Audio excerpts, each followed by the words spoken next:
अज 24 जमा दिल सानी साईं कुर्बान अली सातो साईं जे घर में महबूब जी लख सलवात पढ़ी थसे। ओ मौला लख सलवात जे सदके आई अम्मा बतूल सैयदा फातिमा ज़हरा सलाम अल्लाह अलैहा जे सदके कुर्बान अली सातो साहब जो अॼो को ख़ैर पंहिंजी बारगाह में उहद जबल जेडो लिखण कबूल फरमा। आमीन। कुर्बान अली साईं जे नंढे ॿारनि ॿिन्ही खे मौजज़े सां नौकरियूं अता फरमा।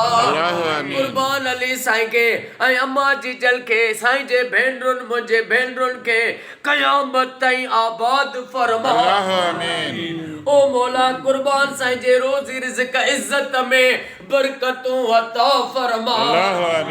ओ मौला साईं जे जेके मुल्तान वारी भेण जी जला उनखे साईं जे सभिनी भेनरुनि खे मुंहिंजे अमड़ियुनि न्याणियुनि खे ओ मौला जे बचड़नि खे सिहत वॾी हयाती अता फरमा। असांजे जमात जे निगरान साईं अरबाब अली मेतलो साईं खे सेहत वॾी हयाती अता फरमा।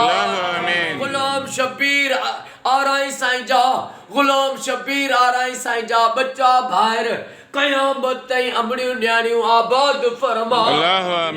साईं हाजी साईं ये मीडिया जो साफ़ी साईं न्याज अली नूनारी साहब के रोजी में गंज अता फरमा। साईं मोहम्मद हाशिम सियाल साईं के सरकारी काई भी नौकरी हक़लाल जे पोरे वारी नौकरी जल्दी मिले या दुआ कबूल फरमा।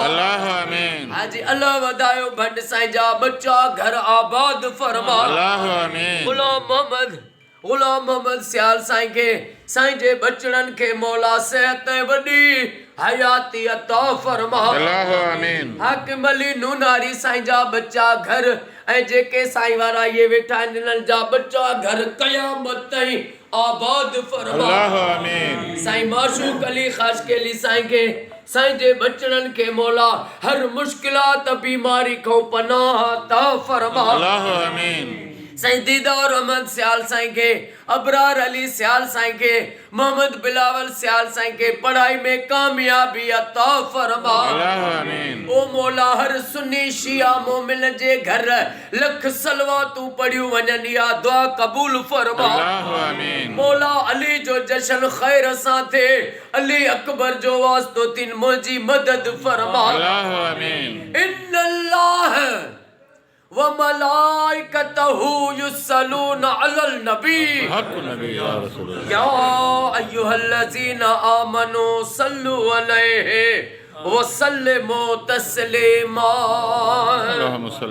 अल्लाहुम्मा सल्लि अला मुहम्मद व आले मुहम्मद ला इलाहा इल्लल्लाह मुहम्मदुर रसूलुल्लाह नारे हैदरी।